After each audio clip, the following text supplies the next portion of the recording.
Most people think discipline is about forcing yourself to do things you hate. They believe it's about gritting your teeth, pushing through pain, and relying on willpower to drag yourself toward your goals. But what if I told you that everything you've been taught about discipline is completely wrong? What if discipline isn't about forcing yourself at all? What if the most disciplined people in the world, the elite athletes, the billionaire entrepreneurs, the master craftsmen, don't actually rely on willpower? What if they've discovered something that most people never learn? How to trick their brain into craving the very things that lead to success. The truth is, your brain can be rewired. It can be programmed to love discipline instead of resist it. And once you understand how to do this, everything changes. You stop fighting yourself and start working with your natural psychology. You stop relying on motivation and start building systems that make discipline feel effortless.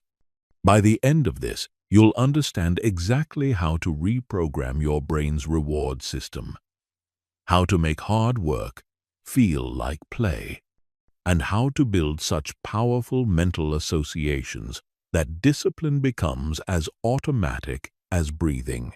You'll learn the neuroscience secrets that elite performers use to make their toughest challenges feel like their greatest pleasures. This isn't about more willpower.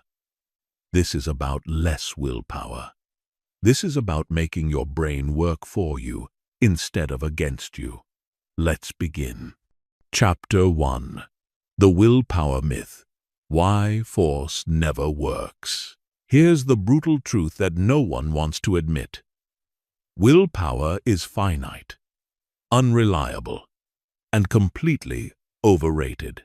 Every single day, millions of people try to change their lives through pure force of will, and every single day, they fail. They set alarms to wake up early and hit snooze. They promise themselves they'll eat healthy and order takeout by dinner. They swear they'll stick to their workout routine and quit after a week. And then they blame themselves. They think they're weak. They think they lack character.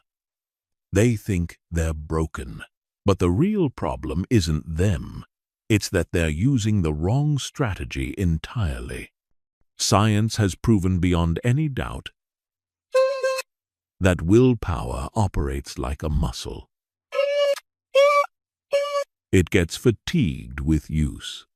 Every decision you make, every temptation you resist, every moment you force yourself to do something you don't want to do, drains your willpower reserves. And once those reserves are depleted, you're running on empty. Think about it this way. If you spend your entire morning forcing yourself through tasks you hate, what mental energy do you have left for the gym after work? If you resist junk food all day through sheer determination, how strong is your resolve going to be when you're tired and stressed at night? The answer is not very strong at all. This is why most people's discipline completely falls apart by evening. This is why weekend habits are so different from weekday habits. This is why people can be incredibly disciplined in one area of their life and completely undisciplined in another. They're relying on a limited resource, and that resource runs out. But here's what the most successful people understand. They don't rely on willpower at all. Instead, they've learned to hack their brain's natural reward system. They've discovered how to make their brain crave the actions that lead to success. They've turned discipline from an uphill battle into a downhill slide. Your brain is constantly seeking pleasure and avoiding pain. This is hardwired into your neural circuitry. You can't fight it, and you can't change it, but you can use it. Instead of trying to force yourself to do things your brain hates, you can train your brain to love the things that are good for you. This happens through a process called conditioning. Every time you do something, your brain creates associations. If you consistently pair an action with pleasure, your brain begins to crave that action. If you consistently pair an action with pain or boredom, your brain begins to resist it. Most people accidentally condition themselves to hate discipline. They associate working out with suffering, eating healthy with deprivation, and working hard with misery. No wonder they can't stick to anything. Their own brain is working against them. But when you understand how conditioning works, you can flip the script entirely. You can condition yourself to love the gym by focusing on how amazing you feel afterward. You can condition yourself to love healthy food by paying attention to the energy it gives you. You can condition yourself to love hard work by celebrating every small win along the way. The key is understanding that your brain doesn't distinguish between what's objectively good or bad for you. It only cares about what feels rewarding in the moment. And feelings of reward can be cultivated, trained, and programmed. Once you learn how to do this, discipline stops being about force and becomes about attraction. This is why some people seem to effortlessly maintain habits that others struggle with. It's not because they have more willpower. It's because they've accidentally or intentionally conditioned themselves to enjoy those habits. Their brain has learned to associate disciplined actions with positive feelings. So discipline feels natural and easy. The moment you stop trying to force yourself and start training yourself, everything changes. You stop fighting your own psychology and start working with it. You stop depleting your willpower and start building momentum. You stop relying on motivation and start creating automation. Chapter 2. The Neuroscience of Habit Formation. How your brain really works. To trick your brain into liking discipline, you first need to understand how your brain actually works. And the truth is, your brain is far more programmable than you realize. It's constantly changing, constantly adapting, constantly rewiring itself based on your experiences. This is called neuroplasticity, and it's the reason why you can literally reshape your mind. Every habit you have exists as a neural pathway in your brain. Think of these pathways like roads. The more you travel down a particular road, the wider and smoother it becomes. The less you use a road, the more overgrown and difficult it becomes to navigate. Your brain naturally wants to take the easiest, most familiar route, which is why habits feel automatic once they're established. But here's the crucial part. Your brain can't tell the difference between good habits and bad habits. It doesn't care whether the neural pathway leads to the gym or to the couch. It doesn't care whether the automatic response is reaching for an apple or reaching for cookies. Your brain simply strengthens whatever pathways get used most frequently. This is incredibly powerful once you understand how to use it. It means you can literally build new neural pathways for discipline and make them stronger than your old pathways of laziness and procrastination. But you have to understand the specific mechanism that drives this process. Every habit operates on what scientists call the habit loop: cue, routine, reward. The cue triggers the behavior. The routine is the behavior itself. And the reward is what your brain gets from completing the behavior. Your brain remembers this sequence and starts to crave the reward whenever it encounters the cue. Here's where most people go wrong. They focus entirely on the routine and ignore the cue and reward. They try to force themselves to exercise without setting up proper triggers or rewards. They try to eat healthy without creating positive associations. They're essentially trying to build a habit loop with missing pieces, and then they wonder why it doesn't work. But when you understand the complete loop, you can engineer habits that feel irresistible. You can choose cues that naturally occur in your environment. You can design routines that feel manageable and achievable. And most importantly, you can create immediate rewards that make your brain crave the entire sequence. The reward is the most critical piece because it's what drives the craving. Your brain doesn't actually want the habit itself. It wants the neurochemical reward that comes from completing the habit. When you work out, your brain releases endorphins. When you complete a challenging task, your brain releases dopamine. When you learn something new, your brain releases acetylcholine. These neurochemicals feel good, really good. And your brain starts to associate the entire activity with these good feelings. Over time, just thinking about the activity begins to trigger anticipation of the reward. This is when discipline transforms from something you have to force yourself to do into something you actually want to do. But there's a catch. The reward has to be immediate and meaningful to your brain. Future rewards, no matter how significant, don't create strong enough associations to drive habit formation. Your brain is wired to value immediate gratification over delayed gratification. This is why promising yourself that you'll be healthy someday isn't enough to motivate daily exercise. The solution is to create immediate rewards for disciplined behavior. This doesn't mean eating a donut after every workout.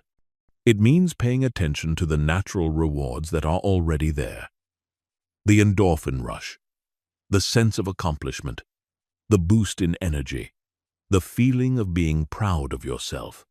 Most people completely miss these immediate rewards because they're so focused on the difficulty of the activity.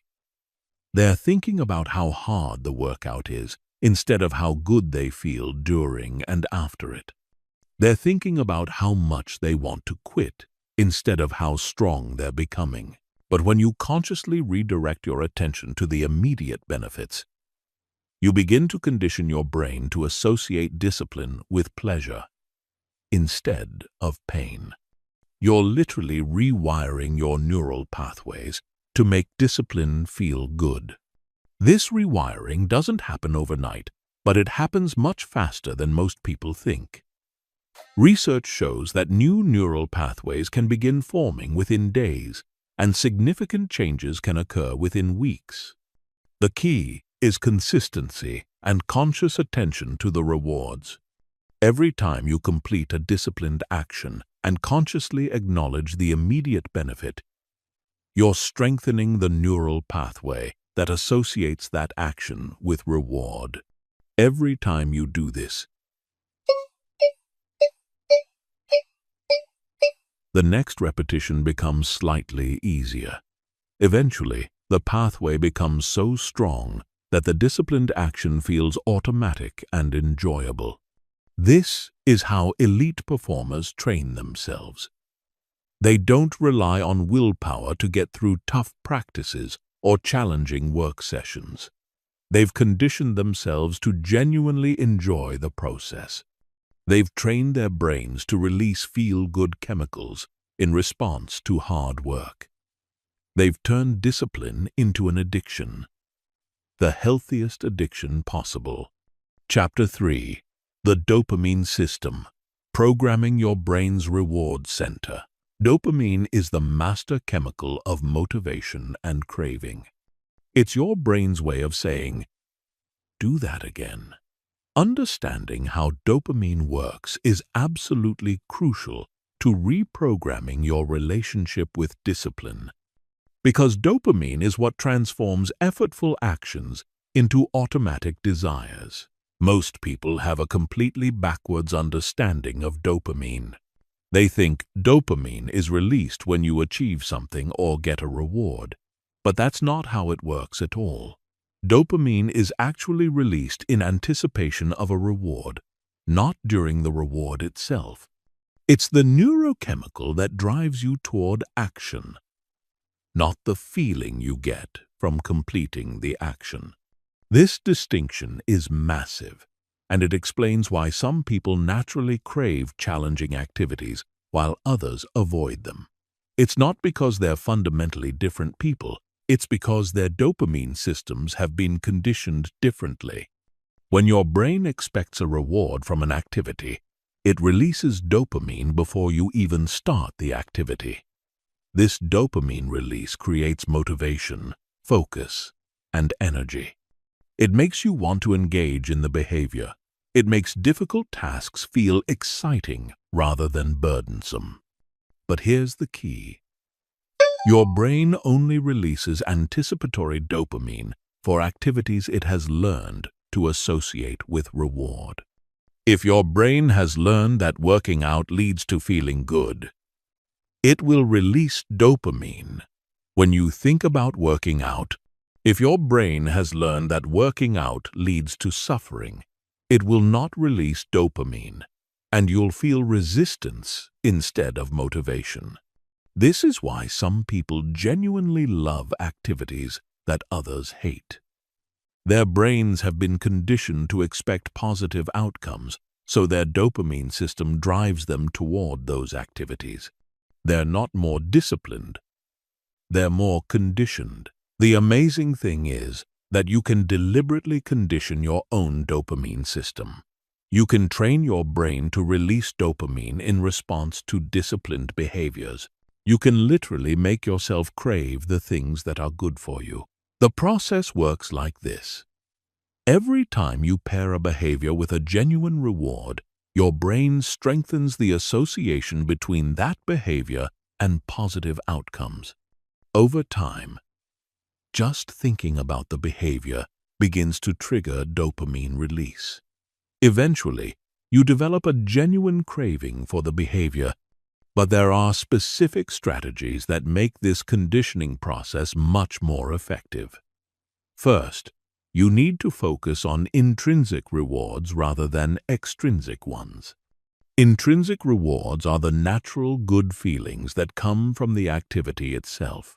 The endorphin rush from exercise, the satisfaction from solving a problem, the sense of progress from learning something new.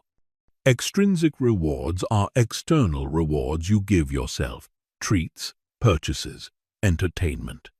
While extrinsic rewards can be helpful in the beginning, they can actually undermine intrinsic motivation if you become too dependent on them.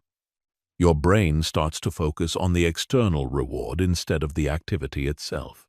The goal is to train your brain to find the activity itself rewarding. You want your dopamine system to respond to the inherent benefits of discipline. The confidence that comes from keeping promises to yourself. The strength that comes from pushing through challenges. The clarity that comes from maintaining healthy habits.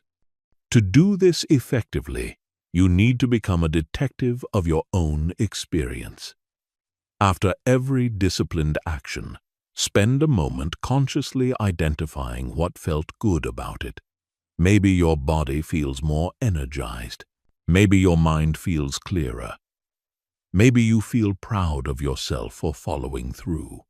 Whatever it is, acknowledge it explicitly. This conscious acknowledgement is crucial because it helps your brain make the connection between the action and the positive feeling. Without this conscious awareness, the brain might miss the connection entirely. But when you deliberately pay attention to the benefits, you're essentially teaching your brain what to expect from this behavior in the future. Another powerful strategy is anticipation training. Before you engage in a disciplined behavior, spend a moment anticipating how good you'll feel afterward. Visualize the sense of accomplishment. Imagine the energy boost. Picture yourself feeling proud and satisfied. This anticipation training serves two purposes. It helps your brain start releasing dopamine before you begin the activity, which gives you more motivation and energy for the task. And it primes your brain to notice and appreciate the rewards when they actually occur. You can also use what scientists call variable reinforcement to make your dopamine conditioning even stronger. Instead of rewarding yourself the same way every time, vary the rewards. Sometimes focus on how accomplished you feel. Sometimes focus on how your body feels. Sometimes focus on how much progress you're making. This variability keeps your dopamine system engaged and prevents habituation. Your brain stays interested and motivated because it never knows exactly what type of reward to expect. But it knows something good is coming. The most advanced strategy is called reward bundling, where you consciously stack multiple types of satisfaction from a single disciplined action. After a workout, you might simultaneously appreciate the physical feeling in your muscles, the mental satisfaction of keeping your commitment, the long-term progress toward your goals, and the immediate boost in energy and mood. When you train yourself to extract multiple layers of reward from disciplined actions, your brain develops an incredibly strong association between discipline and satisfaction. The anticipation of these layered rewards creates powerful motivation that makes discipline feel effortless. Chapter 4. Reframing Pain as Pleasure. The Advanced Psychology of Transformation. The most powerful shift you can make in your relationship with discipline is learning to reframe challenge as excitement rather than suffering. This isn't about lying to yourself or pretending that difficult things are easy. It's about understanding that your interpretation of physical and mental discomfort completely determines how you experience it. Consider this.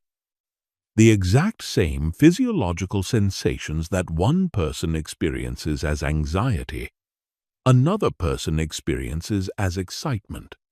The racing heart, the heightened alertness, the surge of energy. These can be interpreted as either panic or anticipation. The difference isn't in the sensations themselves, but in the meaning your brain assigns to them. The same principle applies to the discomfort that comes with disciplined action. The muscle fatigue from exercise, the mental strain of focused work, the emotional challenge of leaving your comfort zone. All of these can be experienced as either suffering to endure or intensity to enjoy. Elite performers in every field have mastered this reframe.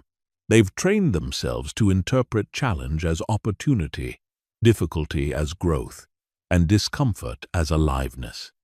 They don't experience less discomfort than everyone else. They've just learned to find meaning and even pleasure in that discomfort.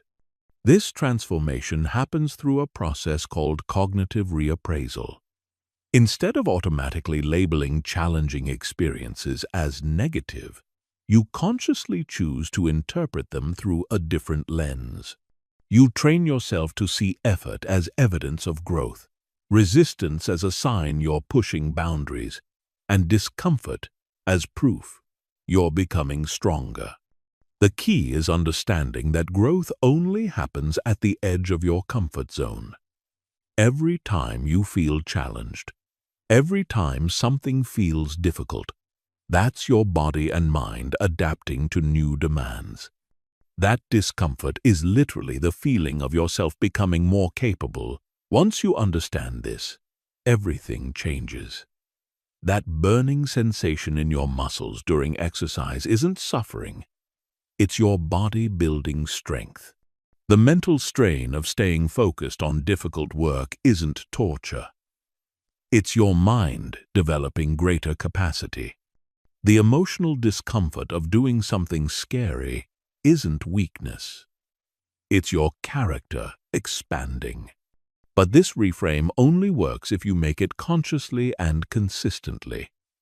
Your brain's default programming is to avoid discomfort and seek ease. You have to actively train yourself to find meaning and value in challenging experiences. One of the most effective ways to do this is through narrative reframing. Instead of telling yourself, "This is hard and I don't want to do it," you tell yourself, "This is exactly what I need to become the person I want to be." Instead of "This hurts," you think, "This is working." Instead of "I can't wait for this to be over," you think, "I'm grateful for this opportunity to grow." These aren't just positive thinking tricks. They're powerful psychological tools that literally change how your brain processes challenging experiences. When you consistently frame difficulty as valuable rather than problematic, your brain starts to associate challenging situations with positive outcomes. Another crucial element is learning to find what psychologists call flow states within challenging activities. Flow is the psychological state where you become completely absorbed in what you're doing, where the activity itself becomes intrinsically rewarding. Most people think flow only happens during naturally enjoyable activities, but it can actually be cultivated in any activity that provides the right balance of challenge and skill. To find flow in disciplined activities, you need to adjust the challenge level to match your current ability. If the activity is too easy, you'll be bored. If it's too difficult, you'll be overwhelmed. But when the challenge is just slightly beyond your current comfort zone, you enter a state where the activity becomes engaging and absorbing. You can also cultivate flow by setting clear, immediate goals within the larger activity. Instead of just "go to the gym," you might focus on "increase my squat weight by 5 pounds" or "maintain perfect form for every rep." These micro goals create clear feedback loops that keep your mind engaged and motivated. The most advanced practitioners learn to find aesthetic appreciation in challenging activities. They develop an appreciation for the elegance of efficient movement, the beauty of sustained effort, the artistry of pushing through resistance. They turn discipline into a form of expression rather than just endurance. This might sound abstract, but it's incredibly practical. When you start to appreciate the craft involved in disciplined action, nay, the precision required for good form, the mental clarity needed for focused work, the courage required to push through resistance, the activities become fascinating rather than just difficult. You can accelerate this transformation by studying people who genuinely love challenging activities. Watch interviews with elite athletes. Read about successful entrepreneurs. Observe master craftsmen at work. Notice how they talk about difficulty and challenge. Notice how they frame struggle and effort. Notice how they find meaning and purpose in what most people would consider suffering. The goal isn't to become someone who enjoys every moment of every challenging activity.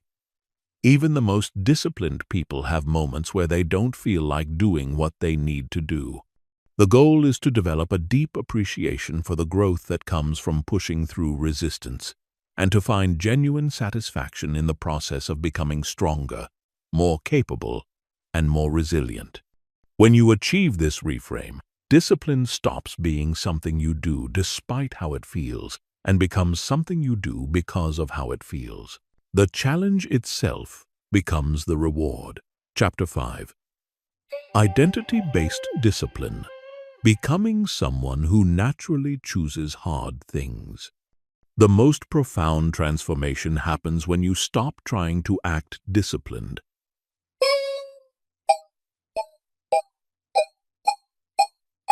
and start becoming a disciplined person. This isn't just semantics. It's a fundamental shift in how you see yourself. And that shift changes everything about how you approach challenging situations. Most people approach discipline from the outside in. They try to change their behavior while keeping their identity the same. They force themselves to go to the gym while still thinking of themselves as someone who hates exercise. They make themselves eat healthy while still identifying as someone with no willpower around food. They push themselves to work harder while still seeing themselves as naturally lazy. This approach is exhausting and unsustainable because you're constantly fighting against your own self-concept. Every disciplined action feels like you're acting against your nature. Every moment of resistance feels like proof that you're not really capable of change. You're trying to maintain behaviors that contradict who you believe you are. But when you flip this approach and start with identity, everything becomes easier and more sustainable. Instead of trying to act like a disciplined person, you focus on becoming a disciplined person. Instead of forcing yourself to do things that feel foreign, you choose actions that align with who you're becoming. This works because behavior naturally flows from identity. People act in ways that are consistent with how they see themselves. If you see yourself as someone who values health, you naturally make healthy choices. If you see yourself as someone who follows through on commitments, you naturally honor your promises to yourself. If you see yourself as someone who embraces challenge, you naturally seek out opportunities to grow. The key is understanding that identity isn't fixed. It's constantly being shaped by your actions. Every action you take is essentially a vote for the kind of person you want to be. Every time you choose discipline over comfort, you're voting for "I am someone who does hard things." Every time you choose immediate gratification over long-term goals, you're voting for "I am someone who takes the easy path." Your brain keeps track of these votes. And over time, the pattern of votes becomes your identity. This is why small actions are so powerful. They're not just creating immediate results. They're literally shaping who you become. But you can accelerate this process by being intentional about the identity you're building. Instead of just randomly taking disciplined actions, you can consciously choose actions that reinforce the specific identity you want to develop. Start by getting clear about who you want to become.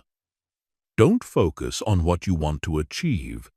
Focus on the type of person who would naturally achieve those things.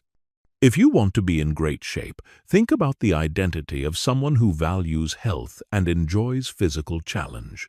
If you want to be successful in business, think about the identity of someone who embraces hard work and continuous learning. Once you're clear about the identity you want to build, every choice becomes an opportunity to reinforce that identity. When you're deciding whether to work out, you don't ask, "Do I feel like working out?" You ask, "What would someone who values health and physical challenge do right now?" When you're deciding whether to tackle a difficult project, you don't ask, "Is this going to be easy?" You ask, "What would someone who embraces growth and hard work do in this situation?"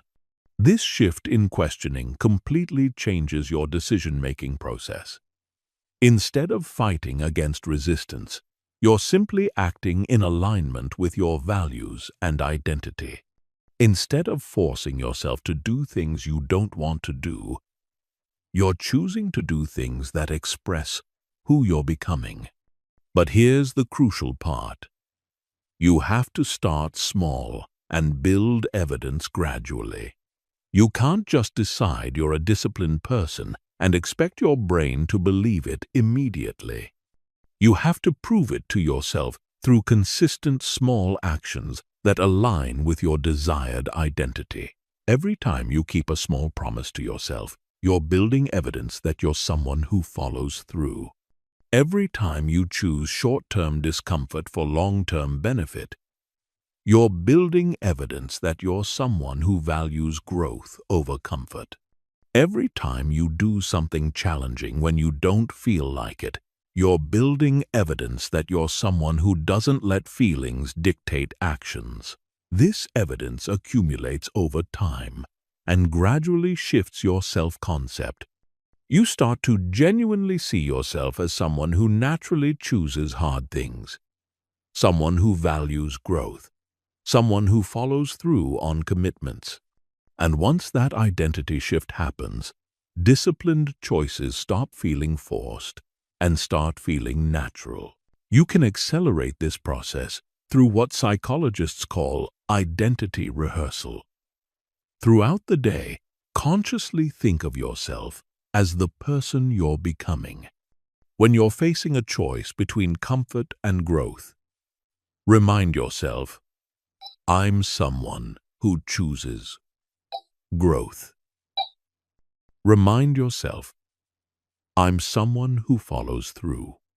When you're deciding how to spend your time, ask yourself, what would someone with my values choose to do right now?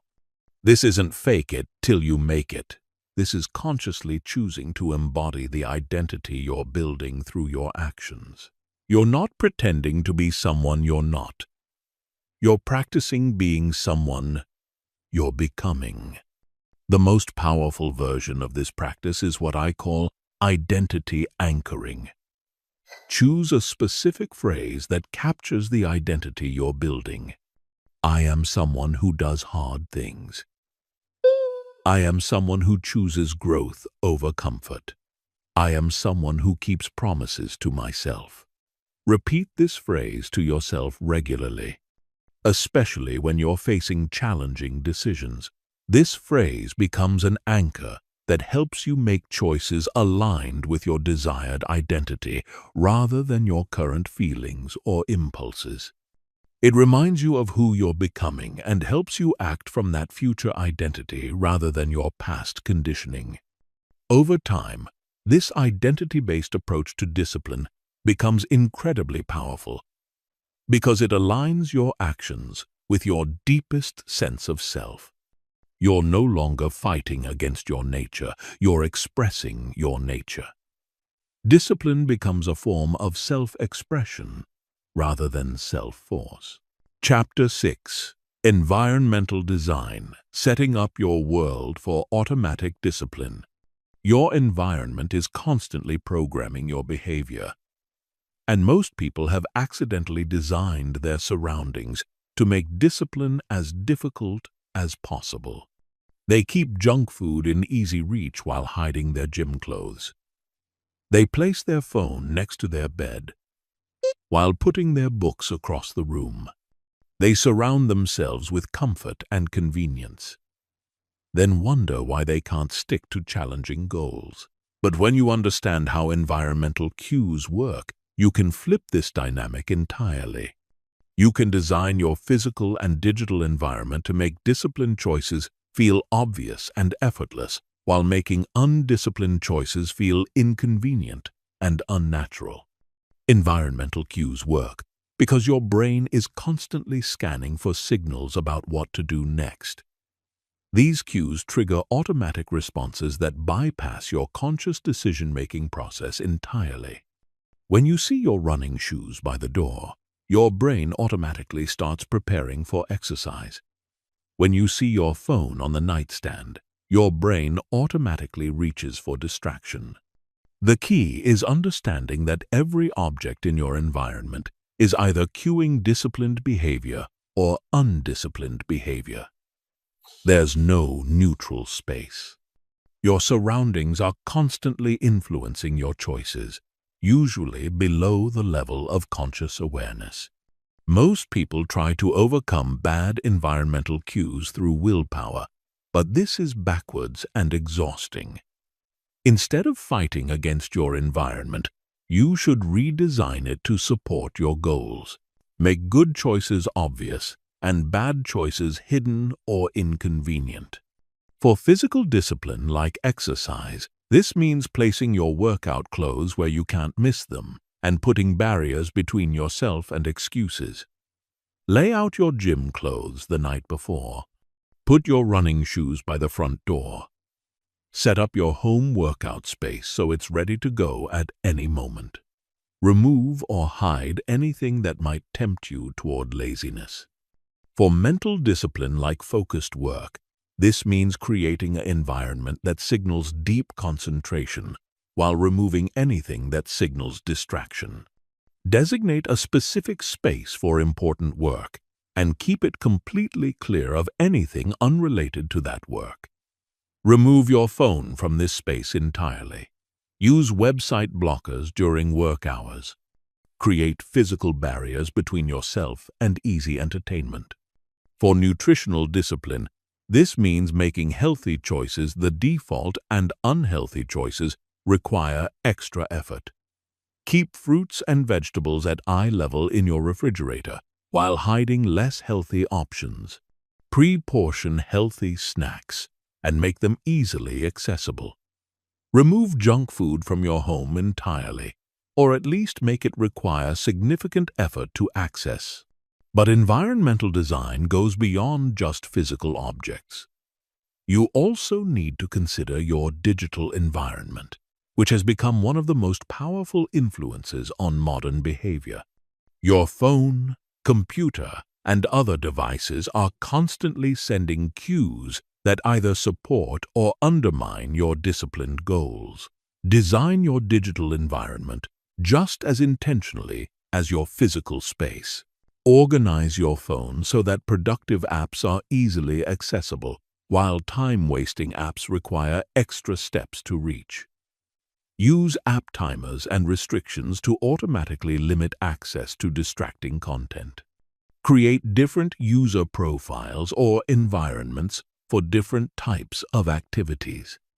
Set up your computer desktop to cue focused work rather than distraction. Remove shortcuts to entertainment sites and social media. Use website blockers during work hours. Create desktop backgrounds and screensavers that remind you of your goals and values. Your social environment is equally important and perhaps even more powerful than your physical environment. The people you spend time with are constantly influencing your behavior through their own choices and expectations. If you surround yourself with people who value comfort over growth, you'll naturally drift toward comfort. If you surround yourself with people who embrace challenge and discipline, you'll naturally raise your own standards. This doesn't mean you need to abandon friends who don't share your goals, but it does mean you should be intentional about creating social environments that support your growth. Seek out communities of people who are working towards similar objectives. Join groups focused on the specific areas where you want to develop more discipline. Find accountability partners who will support your goals rather than enable your excuses. Share your commitments with people who will celebrate your progress and gently challenge you when you're falling short. Create social pressure that works in your favor rather than against you. You can also use what psychologists call implementation intentions to bridge the gap between environmental cues and desired behaviors. These are specific if-then plans that pre-decide how you'll respond to particular situations. Instead of relying on in-the-moment decision-making, you create automatic responses to common scenarios. For example, if I see my workout clothes, then I will immediately put them on and head to the gym. If I sit down at my desk, then I will immediately open my most important project. If I open the refrigerator, then I will first reach for water or healthy food. These pre-made decisions reduce the mental energy required for discipline and make good choices feel automatic. The most powerful environmental design strategy is what I call friction engineering. You systematically increase friction for behaviors you want to avoid, while decreasing friction for behaviors you want to embrace. Every extra step, every small barrier, every moment of inconvenience either supports or undermines your goals. Want to eat less junk food? Store it in hard-to-reach places that require effort to access. Want to exercise more? Remove every possible barrier to starting your workout. Want to focus better? Make distraction require multiple steps while making concentrated work require only one click. Remember that small changes in friction can create massive changes in behavior over time. Adding just 20 seconds of inconvenience can dramatically reduce how often you engage in a behavior. Removing 20 seconds of friction can significantly increase how often you choose disciplined actions. Chapter 7. The Momentum System. How small wins create unstoppable discipline. Momentum is the secret weapon that transforms sporadic discipline into sustained excellence. Most people think discipline requires constant effort and willpower. But the truth is that discipline becomes easier and more automatic the longer you practice it. Each disciplined choice makes the next one slightly easier. Each small win builds confidence for bigger challenges. Each day of consistency creates momentum that carries you through difficult moments. But momentum doesn't happen by accident. It has to be engineered through specific strategies that create positive feedback loops and compound motivation over time. The key is understanding how to generate early wins that build confidence and create the psychological conditions for sustained effort. The momentum system starts with what I call minimum viable disciplines. These are the smallest possible versions of the habits you want to build, scaled down to be so easy that you can't fail. Instead of committing to hour-long workouts, you commit to putting on your gym shoes every day. Instead of promising to write 1,000 words, you promise to write one sentence. Instead of overhauling your entire diet, you promise to eat one piece of fruit each day. The goal isn't to stay at this minimal level forever. The goal is to build the neural pathways and psychological patterns that support larger commitments. You're training your brain to see you as someone who follows through on promises to yourself. You're creating evidence that you can be consistent. You're building the foundation for much bigger changes. Most people resist this approach because it feels too small and insignificant. They want to make dramatic changes immediately. But this urgency usually backfires because it creates commitments that are impossible to maintain consistently. When you inevitably fail to meet unrealistic expectations, you damage your confidence and make future attempts more difficult. The momentum system works because it prioritizes consistency over intensity. It's better to do something small every single day than something big once in a while. Consistency builds trust with yourself, which is the foundation of all sustainable discipline. When you consistently keep small promises to yourself, you develop confidence that you can keep bigger promises. Start by choosing one minimum viable discipline that aligns with your larger goals. Make it so small that you could do it even on your worst day. Make it specific enough that there's no ambiguity about whether you completed it. Make it tied to an existing habit so you don't have to remember to do it. Once you've established this minimum discipline for at least 2 weeks, you can begin to gradually expand it. But the expansion should be subtle and sustainable. If you've been putting on your gym shoes every day, maybe you start walking around the block. If you've been writing one sentence every day, maybe you expand to one paragraph. The key is expanding slowly enough that the new version still feels manageable and automatic. You want to stay within what psychologists call your zone of proximal development, the space where challenge is present but not overwhelming. Push too hard too fast, and you'll break the momentum you've built. Another crucial element of the momentum system is celebration. Your brain needs to recognize and appreciate each small win in order to build positive associations with disciplined behavior. Most people skip this step entirely, moving immediately from one task to the next without pausing to acknowledge their progress. But celebration is what signals to your brain that the behavior was worthwhile and should be repeated. It doesn't have to be elaborate or time-consuming. Simply pausing for a moment after completing a disciplined action and consciously appreciating your follow-through is enough to strengthen the positive feedback loop. You can enhance this celebration by keeping a visible record of your consistency. This could be as simple as marking an X on a calendar each day you complete your discipline, or keeping a journal where you note your daily wins. The visual evidence of your consistency becomes a source of motivation and pride that fuels continued effort. The momentum system also includes what I call keystone disciplines, NES, specific habits that naturally trigger other positive behaviors. These are actions that create ripple effects throughout your day and make other discipline choices feel more natural and automatic.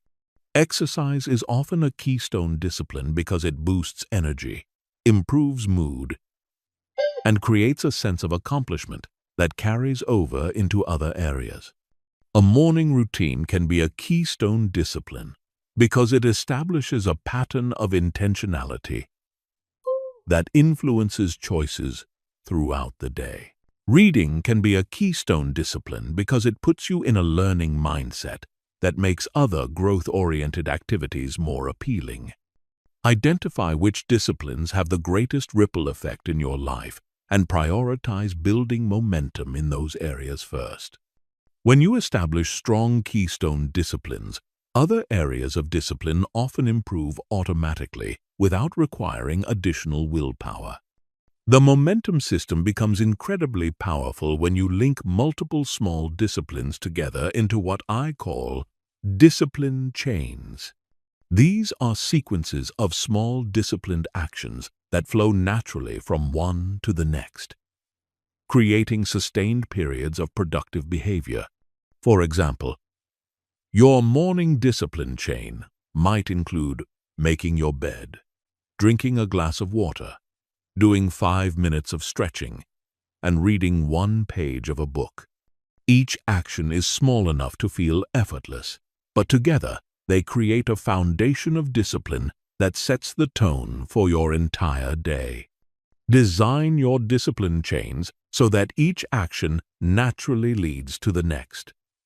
Use the completion of one action as the cue for the beginning of the next. This creates a flow where discipline feels effortless and automatic rather than forced and difficult. The most advanced practitioners of the momentum system learn to recognize and leverage what I call discipline waves, periods when motivation and energy are naturally high and disciplined action feels easier. Instead of assuming motivation will always be available, they surf these waves when they appear while maintaining minimum viable disciplines during lower motivation periods. When you feel a discipline wave coming, that's the time to tackle bigger challenges, start new habits, or push beyond your comfort zone.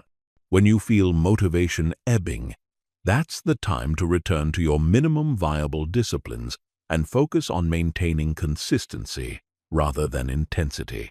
Understanding and working with these natural rhythms rather than fighting against them allows you to maintain long-term momentum without burning out or becoming discouraged during inevitable low-energy periods.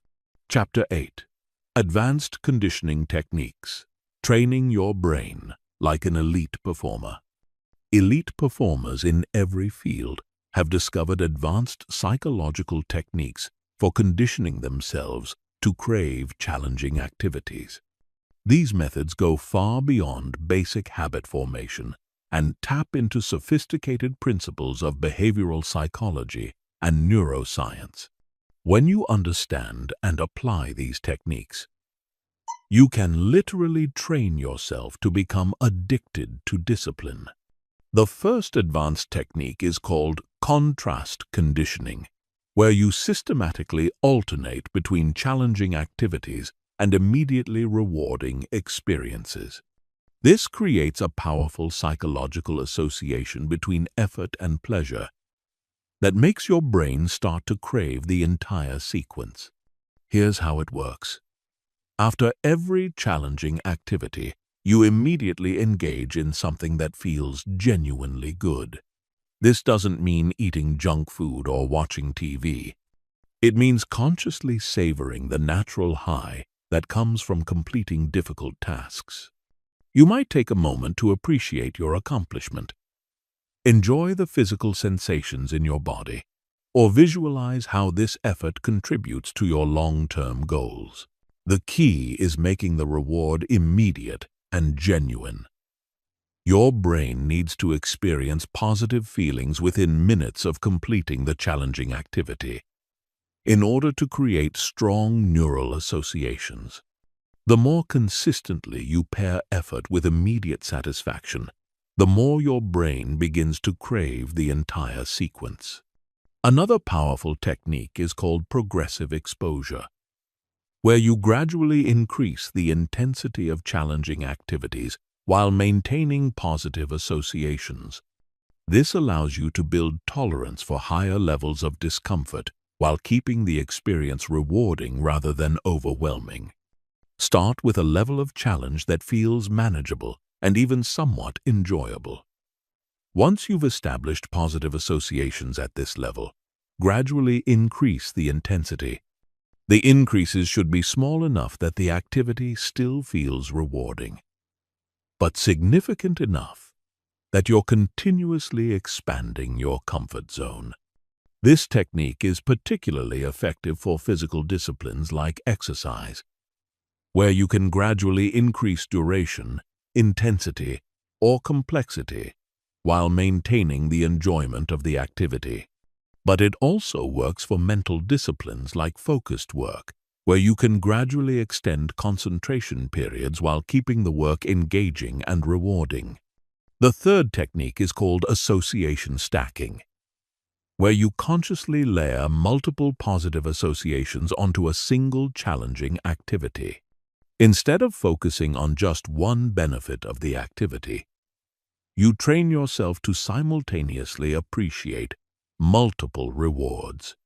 For a workout, you might simultaneously appreciate the physical sensation of your muscles working, the mental satisfaction of keeping a commitment to yourself, the long-term progress toward your health goals, the immediate boost in energy and mood, and the sense of accomplishment from pushing through resistance. The more positive associations you can stack onto a single activity, the more powerfully your brain will crave that activity. Visualization conditioning is another advanced technique where you use mental rehearsal to strengthen the neural pathways associated with disciplined behavior. Before engaging in challenging activities, you spend time vividly imagining yourself successfully completing the activity and feeling great about it afterward. This mental rehearsal serves multiple purposes. It prepares your brain for success. It allows you to practice experiencing positive emotions in connection with the activity, and it strengthens the neural pathways that will be activated during the actual behavior. The more detailed and emotionally engaging your visualizations, the more effective this technique becomes. The most sophisticated technique is called state anchoring, where you consciously create psychological triggers that instantly access the mental and emotional state needed for disciplined action. This involves identifying the specific thoughts, feelings, and physical sensations that accompany your most disciplined moments, then creating simple cues that can recreate those states on demand. During moments when discipline feels effortless and enjoyable, pay close attention to everything about your internal experience. Notice your posture, your breathing, your emotional state, your thought patterns, and any physical sensations. Then create a simple physical gesture, phrase, or mental image that you can use to recall this state when discipline feels more difficult. With practice, these anchors become incredibly powerful tools for accessing your most disciplined mindset whenever you need it. Instead of waiting for motivation to strike naturally, you can consciously recreate the psychological conditions that make discipline feel effortless. Advanced practitioners also use what's called environmental conditioning, where they create specific physical environments that automatically trigger disciplined states. This goes beyond simple environmental design to create spaces that have been psychologically conditioned to enhance focus, motivation, and performance. This involves consistently using specific locations only for disciplined activities, gradually building up powerful psychological associations between those spaces and peak performance states. Over time, simply entering these environments begins to automatically shift your mindset toward discipline and focus. You can accelerate this conditioning by consciously appreciating these spaces every time you use them successfully. Appreciate the sense of clarity and purpose that comes from being in a place dedicated to your growth. The most advanced technique is called transformation tracking, where you maintain detailed awareness of how disciplined actions are changing you at physical, mental, and emotional levels. This isn't just about tracking outcomes like weight loss or productivity metrics. It's about consciously noticing and appreciating the subtle ways that discipline is transforming your entire being. Pay attention to how your confidence changes as you consistently follow through on commitments. Notice how your energy levels shift as you maintain healthy habits. Observe how your mental clarity improves as you practice focused work. Track how your emotional resilience develops as you regularly push through resistance.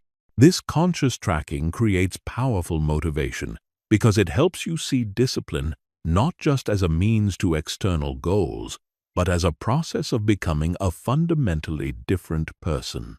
When you realize that every disciplined action is literally rewiring your brain and rebuilding your character, the activities themselves become meaningful and rewarding.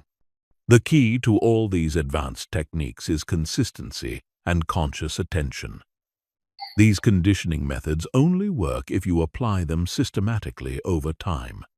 But when you do apply them consistently, they create incredibly powerful psychological momentum that makes discipline feel natural, enjoyable, and even addictive. Chapter 9. Overcoming Resistance. What to do when your brain fights back. Even with perfect conditioning techniques and environmental design, you will still face moments when your brain actively resists disciplined action. This resistance isn't a sign that you're failing or that the techniques don't work. It's a natural part of the growth process that can actually be used to accelerate your development when you understand how to work with it properly. Resistance typically shows up in three forms: physical resistance, where your body feels heavy and sluggish; emotional resistance, where you feel anxious or unmotivated; and mental resistance, where your mind generates endless excuses and distractions. Each type requires specific strategies to overcome effectively. Physical resistance often manifests as fatigue, tension, or a general sense that your body doesn't want to move toward challenging activities. This happens because your nervous system is trying to conserve energy by keeping you in familiar low-effort patterns. The solution isn't to fight against this physical resistance, but to work with your body's natural rhythms and energy systems. Start by acknowledging the physical resistance without judgment. Your body isn't being lazy or stubborn. It's following its programming to conserve energy. Then, use movement to shift your physical state.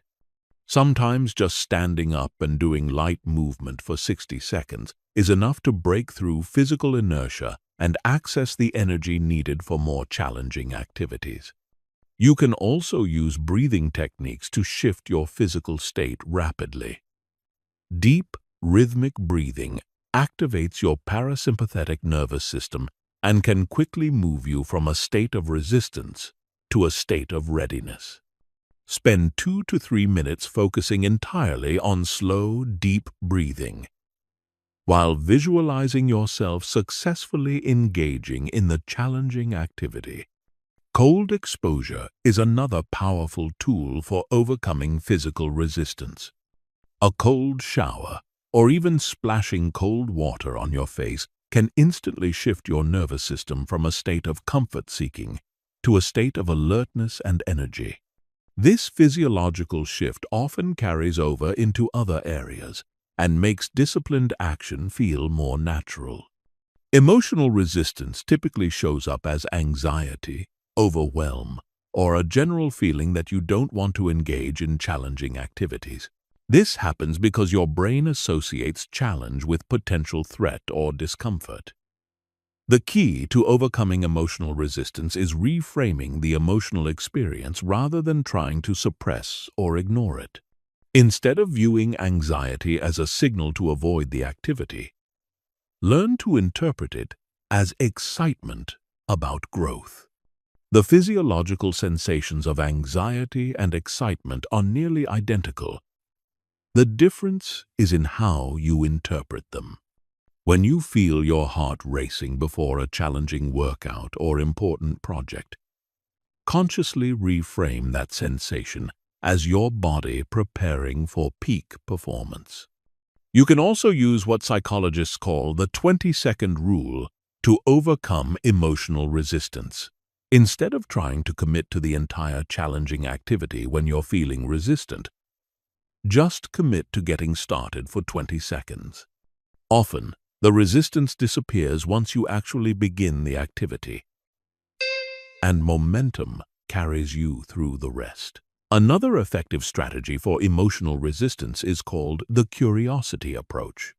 Instead of focusing on how difficult the activity will be, approach it with genuine curiosity about what you'll discover or how you'll feel afterward. This shifts your emotional state from avoidance to interest, which naturally reduces resistance. Mental resistance is often the most sophisticated form of resistance because it disguises itself as rational thinking. Your mind generates logical-sounding reasons why you should postpone disciplined action. You're too busy. The timing isn't right. You should do more research first.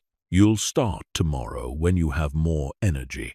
The key to overcoming mental resistance is recognizing these thoughts as resistance rather than legitimate reasoning. Your brain is incredibly creative at generating excuses, and many of them will sound perfectly reasonable. But you can learn to distinguish between genuine practical considerations and resistance disguised as logic. When you notice your mind generating excuses, pause and ask yourself, is this a legitimate concern that requires immediate attention? Or is this my brain trying to keep me in my comfort zone? Most of the time, you'll realize the excuse is just resistance trying to prevent growth and change. You can also use what I call the resistance redirect technique. Instead of fighting against resistant thoughts, acknowledge them and then redirect that mental energy toward the challenging activity. I notice I'm feeling resistant to working out, which means this is exactly what I need to be doing right now to grow stronger. One of the most powerful tools for overcoming all forms of resistance is developing what psychologists call metacognitive awareness, IC. The ability to observe your own thoughts and reactions without being controlled by them. When you can step back and notice resistance as it arises, you gain the power to choose your response rather than being automatically controlled by the resistance. Practice observing your resistance with curiosity rather than judgment. Notice where you feel it in your body. Notice what thoughts accompany it. Notice what emotions are present. This observer perspective creates space between you and the resistance, giving you room to choose disciplined action despite the resistance. Advanced practitioners learn to use resistance as fuel for discipline. They recognize that the presence of resistance indicates they're approaching something important for their growth. Instead of seeing resistance as an obstacle, they see it as confirmation that they're moving in the right direction. The strongest resistance often appears just before the biggest breakthroughs. When you're developing a new level of discipline, your brain will generate intense resistance as it tries to pull you back to familiar patterns. Learning to push through this resistance is what separates people who achieve lasting transformation from those who stay stuck in cycles of starting and stopping. You can also use pre-commitment strategies to bypass resistance entirely. These involve making decisions about challenging activities when you're in a positive, motivated state, then creating systems that make it difficult to back out when resistance arises later. This might involve scheduling workouts with other people, putting money on the line for your commitments, or creating public accountability that makes it socially difficult to give up when you feel resistant. The key is designing these commitments when you're feeling motivated so that they carry you through periods of resistance. Remember that resistance is temporary and will pass if you don't feed it with avoidance. Every time you push through resistance and engage in disciplined action anyway, you weaken the resistance pattern and strengthen the discipline pattern. Over time, resistance becomes less frequent and less intense, as your brain learns that disciplined action leads to positive outcomes. Chapter 10. Automation and Mastery.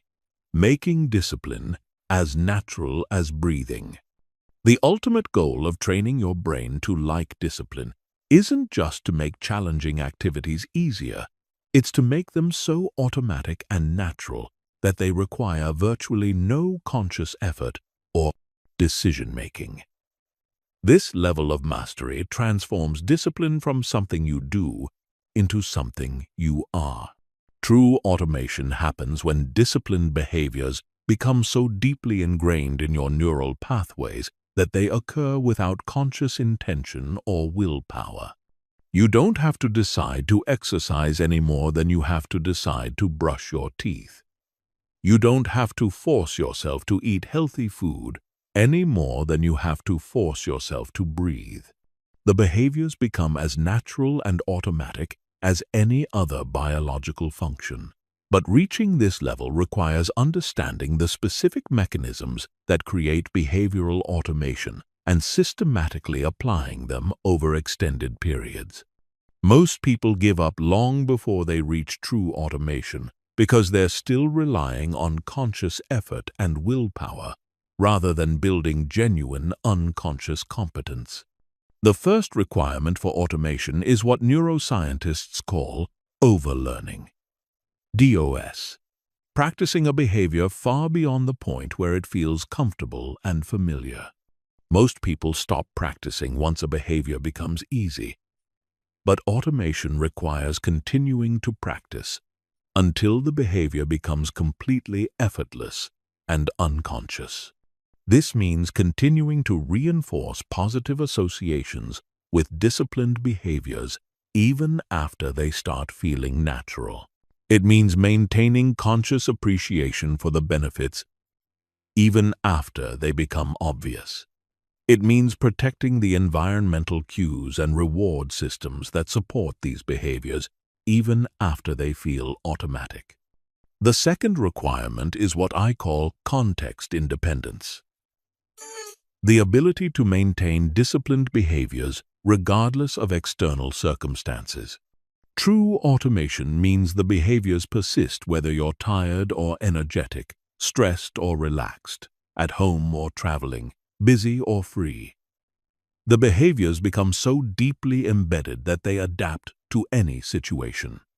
Building context independence requires deliberately practicing disciplined behaviors in various circumstances and emotional states. Don't just exercise when you feel motivated. Exercise when you're tired, stressed, or busy. Don't just eat healthy when it's convenient. Maintain healthy choices when you're traveling or in social situations. This variability training makes the behaviors truly robust and automatic. The third requirement is identity integration. The disciplined behaviors must become so aligned with your sense of self that acting differently would feel strange and unnatural. This goes beyond just thinking of yourself as disciplined. The behaviors must become expressions of your core identity rather than things you do despite your natural inclinations. When discipline becomes identity integrated, breaking disciplined patterns feels as uncomfortable as acting against any other aspect of your personality. Someone who has truly integrated exercise into their identity feels restless and off balance when they miss workouts, not because they think they should exercise, but because exercise has become a fundamental part of who they are. This integration happens through consistent reinforcement of the connection between disciplined actions and personal values. Every time you engage in disciplined behavior, consciously recognize how that behavior expresses your values and character. Over time, the behavior becomes inseparable from your sense of self. The fourth requirement is unconscious competence, the ability to execute disciplined behaviors with excellence while directing conscious attention elsewhere. This is the difference between someone who has to think carefully about every aspect of their workout and someone who can exercise while their mind is free to wander or focus on other things. Unconscious competence develops through deliberate practice of the specific skills involved in your disciplined behaviors. For exercise, this might mean mastering proper form until it becomes automatic. For healthy eating, this might mean developing intuitive knowledge of nutrition and meal preparation. For focused work, this might mean building such strong concentration skills that deep focus becomes effortless. The most advanced level of automation is what I call adaptive mastery, ATM, the ability to maintain disciplined behaviors while continuously evolving and improving them based on changing circumstances and goals. This means the automation includes built-in mechanisms for growth and adaptation rather than just rigid repetition of the same actions. Adaptive mastery requires developing meta-skills around discipline itself. The ability to recognize when behaviors need adjustment, the sensitivity to detect early signs of stagnation or regression, and the creativity to evolve your approach while maintaining the underlying patterns of discipline. People with adaptive mastery don't just maintain the same disciplined routines forever. They continuously refine and upgrade their approaches based on new information, changing life circumstances, and evolving goals. But these adjustments happen within a framework of unwavering commitment to growth and excellence. To accelerate your movement toward automation, regularly assess which disciplined behaviors still require conscious effort and which have become truly automatic. Focus your conscious development energy on the behaviors that still feel effortful while protecting and maintaining the behaviors that have become natural. You can also use what I call automation testing to gauge your progress. Deliberately place yourself in challenging circumstances. When you're tired, stressed, or busy, and observe how naturally your disciplined behaviors occur. True automation means these behaviors persist even under difficult conditions. Remember that reaching true automation takes time, often months or years for complex behaviors. But the investment is worthwhile because automated discipline becomes a permanent asset that continues paying dividends for the rest of your life. Once discipline becomes as natural as breathing, you have unlimited capacity for growth and achievement without the constant drain of willpower and conscious effort. The journey from forced discipline to automatic discipline is one of the most powerful transformations a human being can undergo. It's the difference between constantly fighting yourself and having your own psychology work in service of your highest goals. When you achieve this level of mastery, discipline stops being something you do and becomes something you are. Chapter 11. Troubleshooting discipline breakdowns. When systems fail, and how to recover fast. Even with the most sophisticated conditioning techniques and environmental design, your discipline systems will occasionally break down. This isn't a personal failure or a sign that the methods don't work. It's an inevitable part of the growth process that every high performer learns to navigate skillfully. The key to handling discipline breakdowns is recognizing them early and responding with systematic recovery strategies rather than panic or self-judgment. Most people make breakdowns worse by adding shame and self-criticism to the mix, which creates additional psychological resistance that makes recovery even more difficult. Discipline breakdowns typically follow predictable patterns and occur for specific reasons. Understanding these patterns allows you to anticipate problems before they become serious and implement targeted solutions that address the root cause rather than just the symptoms. The first type of breakdown is the motivation crash, which happens when the initial excitement of new goals wears off and the reality of sustained effort sets in.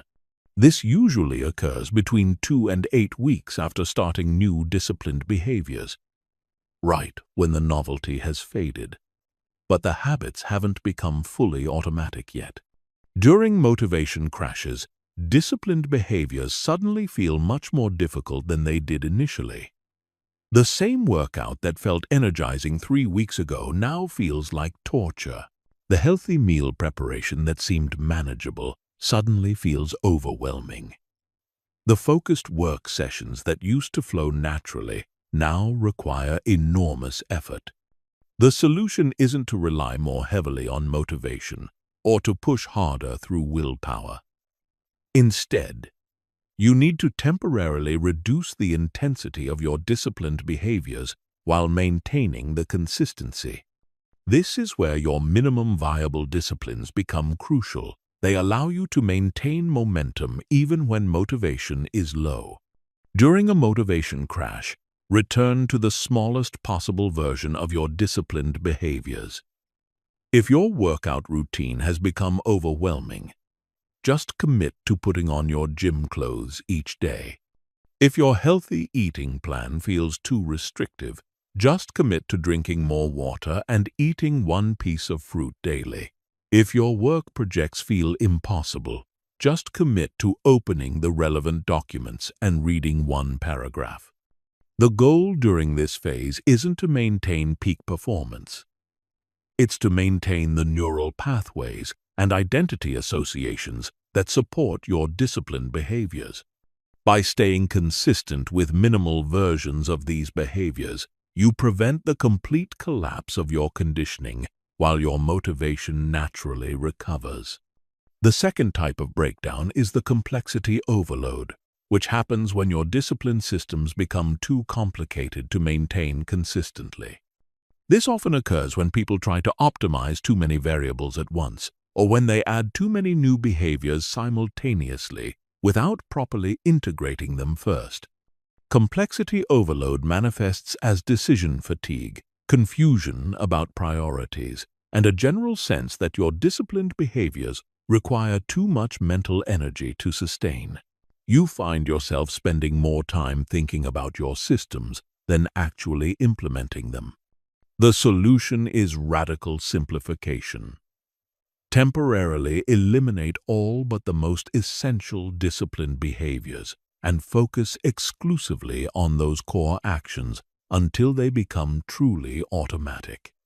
Once these foundational behaviors are solid, you can gradually add complexity back into your systems. Most people resist simplification because they fear losing progress, but the opposite is true. Simplifying your approach allows you to build stronger foundations that can support much more sophisticated behaviors later. It's better to master 3 disciplined behaviors completely than to struggle with 10 behaviors inconsistently.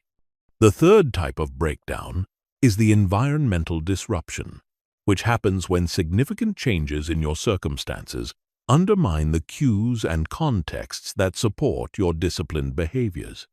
This might occur during travel, job changes, relationship transitions, or any major life shift that alters your normal routines and environments. Environmental disruptions are particularly challenging because they remove the external supports that make discipline feel automatic. Suddenly, you have to rely much more heavily on internal motivation and conscious decision-making, which can be exhausting and unreliable. The key to handling environmental disruptions is developing portable discipline systems that can adapt to different circumstances.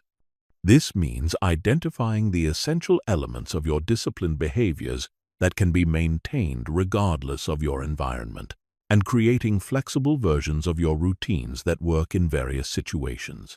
For example, if your regular exercise routine depends on a specific gym, develop a bodyweight workout routine that you can do anywhere. If your healthy eating plan depends on specific grocery stores and meal prep routines, identify healthy options that are available in most environments and develop simple meal strategies that don't require extensive preparation. The fourth type of breakdown is the identity conflict, which happens when your disciplined behaviors feel disconnected from your authentic self or when they conflict with other aspects of your identity. This often occurs when people adopt disciplined behaviors because they think they should, rather than because those behaviors genuinely align with their values and goals.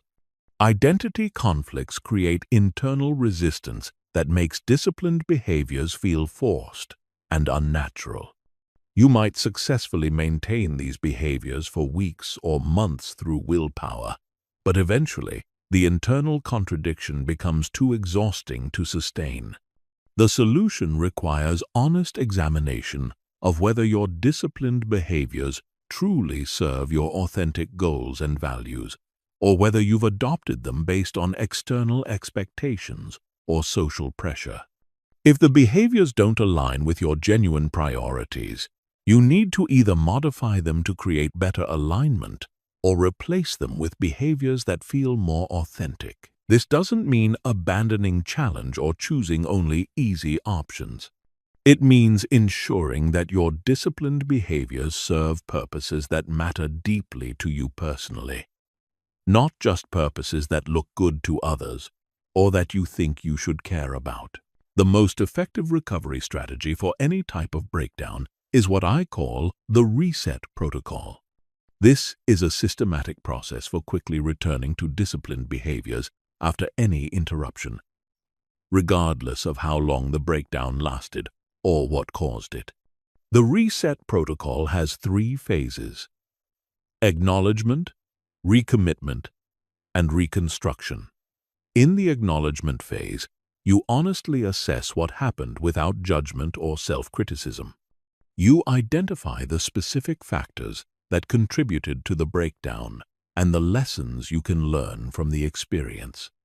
In the recommitment phase, you consciously choose to resume your disciplined behaviors based on your values and long-term goals rather than momentary feelings. You remind yourself why these behaviors matter to you and visualize the benefits of returning to consistency. In the reconstruction phase, you implement simplified versions of your disciplined behaviors while gradually rebuilding the systems and supports that make discipline feel automatic. You focus on consistency over intensity until momentum is reestablished. The key to successful recovery is speed of implementation. The longer you wait to restart disciplined behaviors after a breakdown, the more psychological resistance builds up, and the more difficult it becomes to resume. It's better to restart immediately with minimal behaviors than to wait until you feel completely motivated to resume full intensity. Remember that breakdowns are opportunities for learning and system improvement, not evidence of personal failure. Each breakdown teaches you something valuable about your psychology, your environment, or your approach that can make your discipline systems more robust and sustainable. The most successful people aren't those who never experience breakdowns. They're those who have developed sophisticated recovery systems that allow them to return to disciplined behaviors quickly and effectively whenever disruptions occur. Chapter 12. Scaling discipline across multiple life areas. Building comprehensive excellence.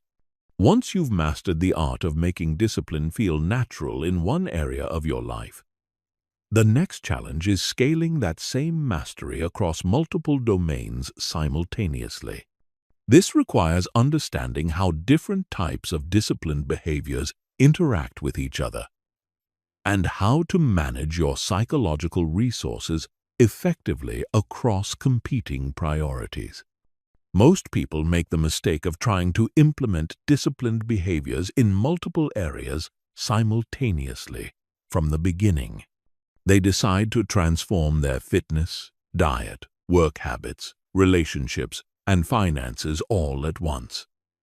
Then wonder why they feel overwhelmed and can't sustain any of the changes consistently. The problem isn't lack of commitment or willpower. It's a fundamental misunderstanding of how psychological resources work. Your brain has limited capacity for conscious self-regulation, and trying to change too many behaviors simultaneously overloads this system and guarantees failure. The solution is sequential mastery followed by strategic integration. You focus intensively on building discipline in one area until it becomes truly automatic, then gradually expand to other areas while maintaining the foundational disciplines you've already established.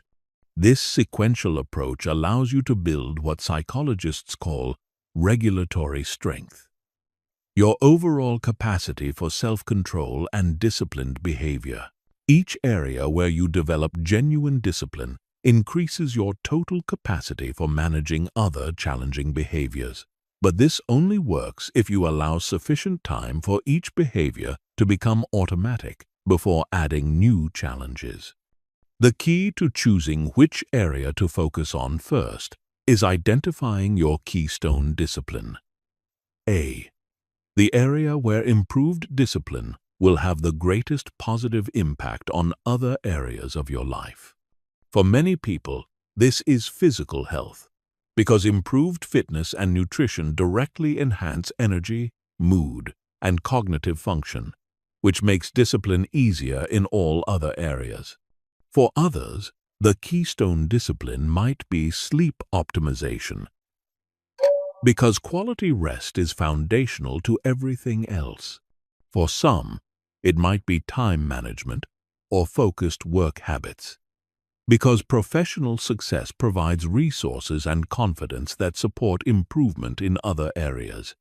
Choose the area where you have both strong motivation and reasonable confidence in your ability to see meaningful progress within a few months.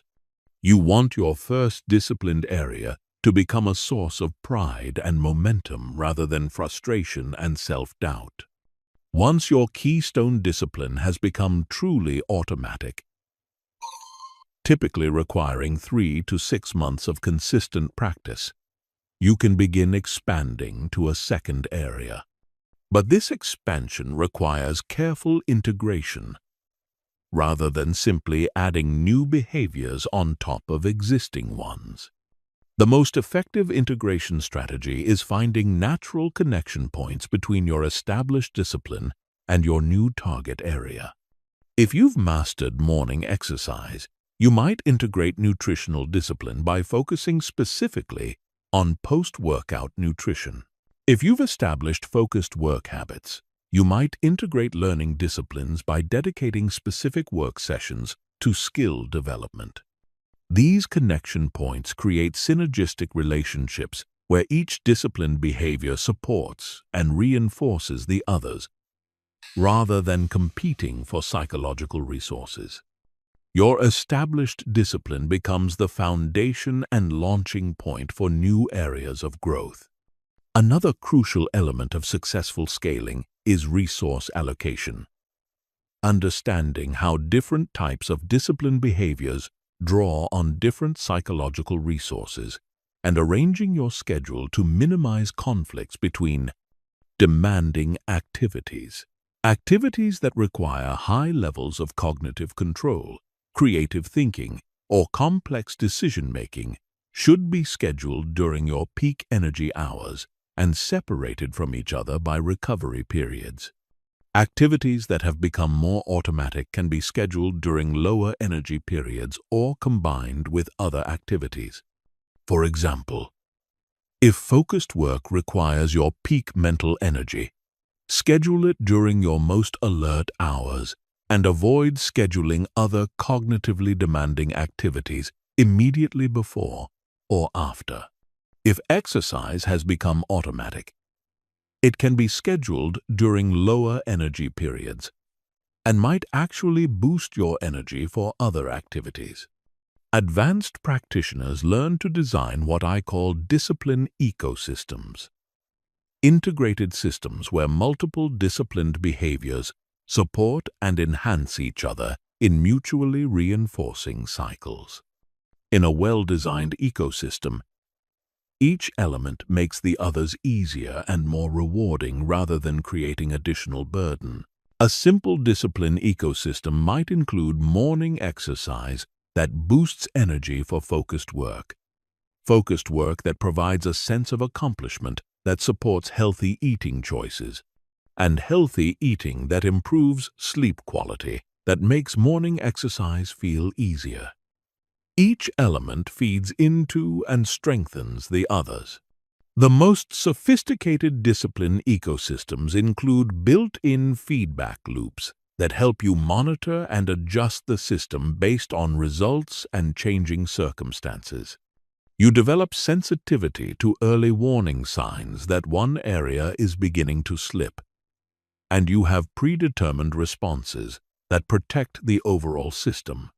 You also build in regular review and optimization periods where you assess how well your different disciplined areas are supporting each other and make adjustments to improve the synergistic effects. This might involve changing the timing of certain activities, modifying specific behaviors to create better integration, or temporarily reducing focus on one area to strengthen another. One of the biggest challenges in scaling discipline is managing the tendency to perfectionism that often develops as you become more successful with disciplined behaviors. As you experience the benefits of discipline in one area, it's natural to want to optimize everything simultaneously and to hold yourself to increasingly high standards across all domains. But perfectionism across multiple areas is unsustainable and often counterproductive.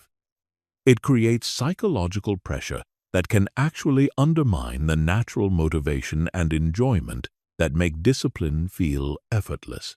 Instead of trying to optimize everything simultaneously, maintain a hierarchy of priorities that allows you to excel in your most important areas while accepting good enough performance in less critical domains. This doesn't mean abandoning your standards or accepting mediocrity. It means being strategic about where you invest your highest levels of attention and energy, and recognizing that sustainable excellence requires cycles of focus and recovery rather than constant peak performance in all areas. The ultimate goal of scaling discipline is developing what I call integrated mastery, a state where disciplined behaviors across multiple life domains feel natural, automatic, and mutually supportive. When you achieve integrated mastery, discipline stops feeling like a collection of separate behaviors and becomes a unified way of being that expresses your deepest values and highest aspirations. People with integrated mastery don't think about discipline as something they do. They experience it as something they are.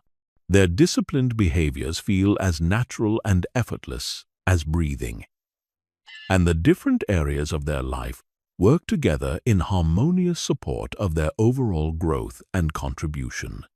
This level of integration takes years to develop fully, but the journey itself is incredibly rewarding. Each step toward greater integration makes your entire life feel more aligned, purposeful, and sustainable. You stop feeling fragmented across different roles and responsibilities and start experiencing a deeper coherence in how you show up in the world. Chapter 13. Advanced Psychology of Long-Term Consistency. Sustaining excellence for decades. Long-term consistency in discipline requires understanding psychological patterns that operate over months, years, and decades rather than just days and weeks. The strategies that work for establishing new habits are different from the strategies needed to maintain those habits through major life transitions, changing circumstances, and evolving personal priorities. Most people think that once a behavior becomes automatic, it will continue indefinitely without conscious attention. But this isn't how psychology actually works. Even deeply ingrained habits can decay over time if they're not actively maintained and periodically renewed through conscious practice and recommitment. The first challenge of long-term consistency is what psychologists call habituation. HUAs, the natural tendency for any repeated experience to become less rewarding over time. Activities that initially felt exciting and motivating gradually become routine and may even start to feel boring or burdensome. This happens because your brain's reward system is designed to pay attention to novelty and change rather than consistency and predictability. The same workout that gave you an incredible endorphin rush when you started exercising might barely register as pleasant after you've been doing it consistently for 2 years. The solution isn't to constantly chase new activities or abandon behaviors once they become routine. Instead, you need to develop strategies for finding novelty and growth within established, disciplined behaviors. This might involve progressively increasing difficulty, exploring new variations, or finding deeper levels of mastery within the same basic activity. For physical disciplines, this could mean continuously challenging yourself with new fitness goals, learning new skills within your preferred activities, or exploring how to optimize performance through technique refinement. For mental disciplines, it might mean gradually increasing the complexity of challenges, applying your skills to new domains, or developing teaching or mentoring capabilities that deepen your own understanding. The key is maintaining what researchers call optimal challenge, keeping your disciplined behaviors at the edge of your current capabilities so they continue to provide opportunities for growth and learning. When activities become too easy or too routine, they lose their capacity to engage your attention and provide intrinsic satisfaction. The second challenge of long-term consistency is navigating major life transitions that disrupt the contexts and identities that support your disciplined behaviors. Career changes, relationship changes, geographic moves, health challenges, and family transitions all have the potential to undermine disciplines that previously felt solid and automatic. These transitions are particularly challenging because they often require rebuilding the environmental cues, social supports, and daily routines that make disciplined behaviors feel effortless. You might have to completely reconstruct your discipline systems to fit new circumstances while maintaining continuity with your core values and long-term goals. The most effective approach to managing transitions is developing what I call portable core disciplines, essential behaviors that can be adapted to almost any circumstance while maintaining their fundamental character and benefits. These might include basic physical movement that can be done anywhere, core mental practices like meditation or journaling that don't depend on specific environments, or fundamental nutritional principles that can be applied regardless of available food options. By identifying and strengthening these portable disciplines, you create a foundation of consistency that can survive almost any external change. Even when major transitions disrupt your more elaborate discipline systems, you can maintain momentum through these core practices while rebuilding more complex routines in your new circumstances. The third challenge is what I call discipline drift, the subtle, gradual erosion of standards and consistency that happens so slowly that it's often unnoticed until significant regression has occurred. This might manifest as workout sessions that gradually become shorter and less intense, healthy eating that slowly incorporates more processed foods, or focused work periods that imperceptibly fill with more distractions. Discipline drift is insidious because each individual change feels insignificant and reasonable. Skipping one workout due to a busy schedule seems perfectly justifiable. Having fast food once because you didn't have time to meal prep isn't a big deal. Checking your phone just once during a focused work session won't hurt anything. But these small compromises compound over time and can eventually undermine years of disciplined development. The solution is implementing what I call consistency monitoring systems. Regular check-ins with yourself, where you honestly assess whether your disciplined behaviors are maintaining their original standards and effectiveness. This might involve weekly reviews of your behavior patterns, monthly assessments of your progress toward long-term goals, or quarterly deep evaluations of whether your discipline systems are still serving your evolving priorities. These monitoring systems need to include both quantitative metrics, tracking specific behaviors, outcomes, and measurements, and qualitative assessments of how your disciplined behaviors feel and what they're contributing to your overall life satisfaction and growth.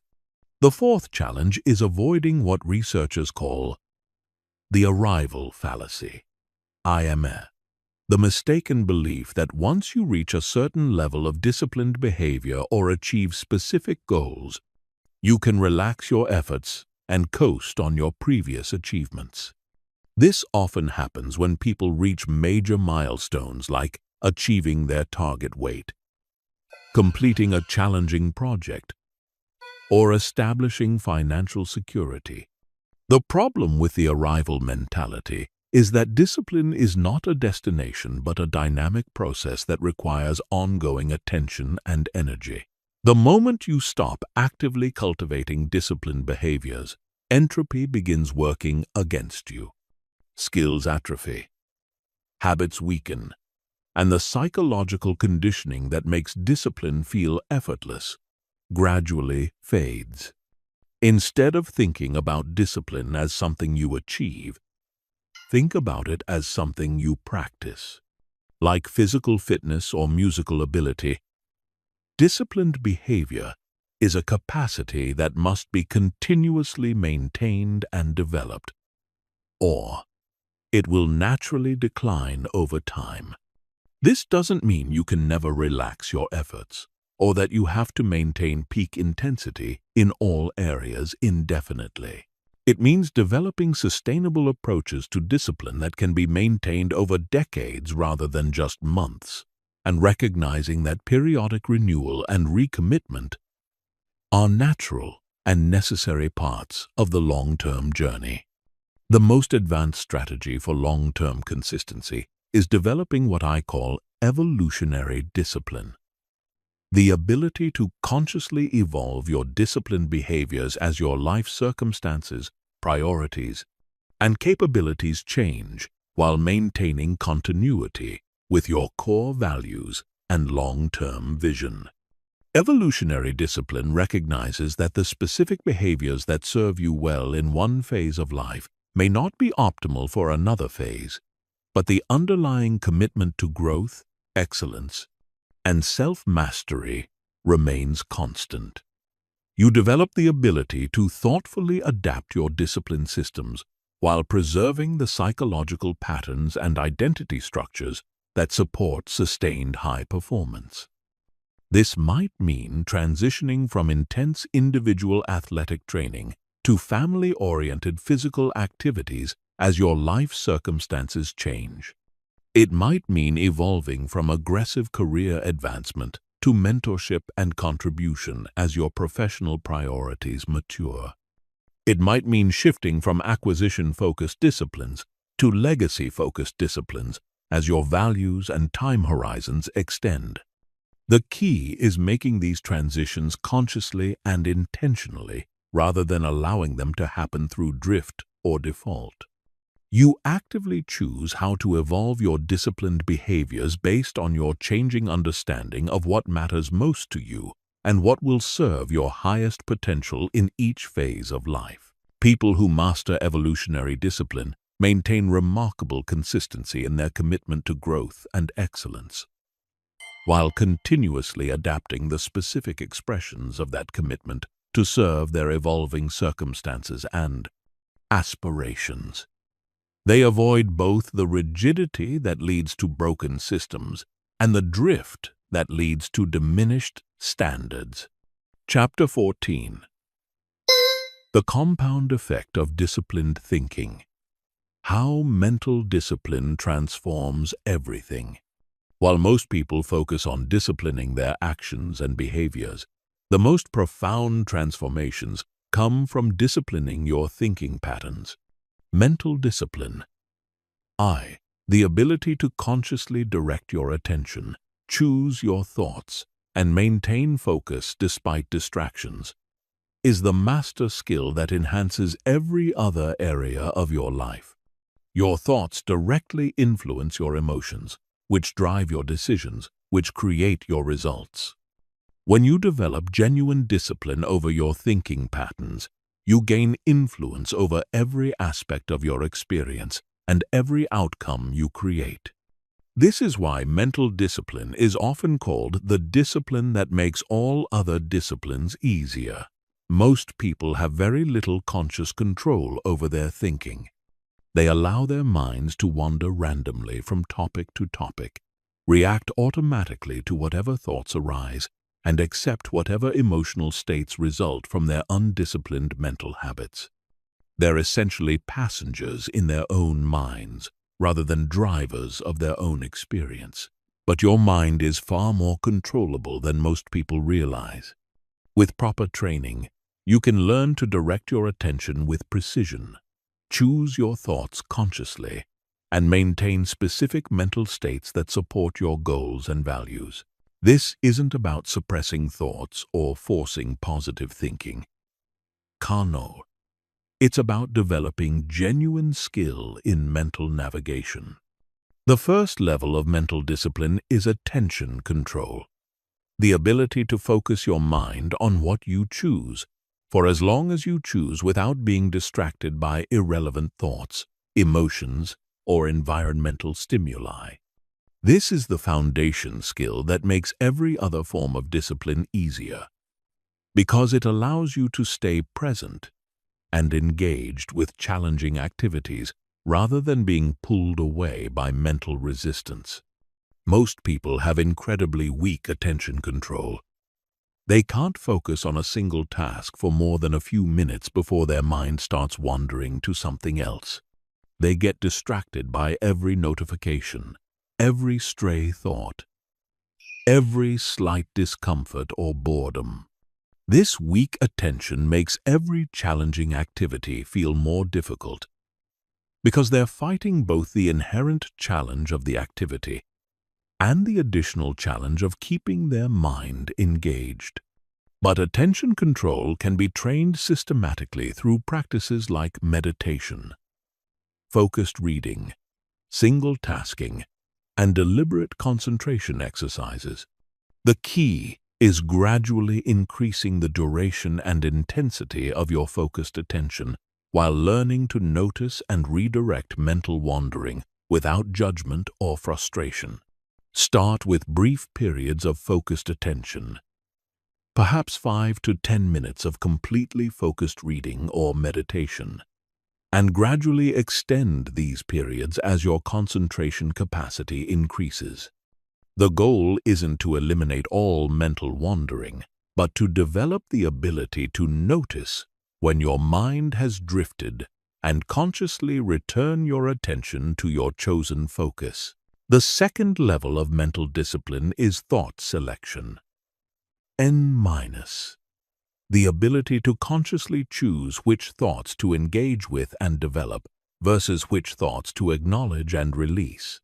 Most people engage with every thought that arises in their mind, as if they have no choice.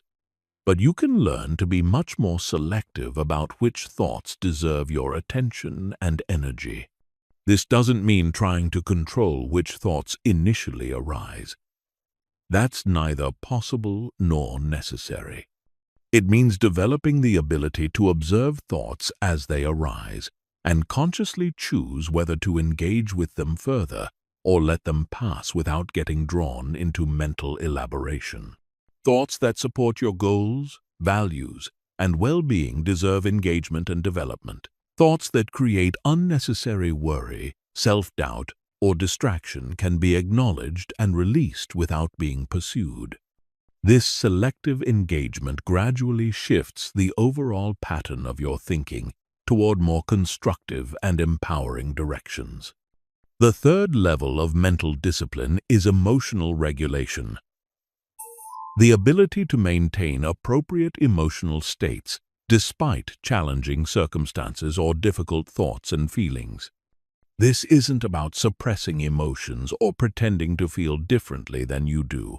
It's about developing the capacity to experience emotions fully while maintaining your ability to think clearly and make good decisions. Most people are completely controlled by their emotional states. When they feel anxious, they think anxious thoughts and make anxiety-driven decisions.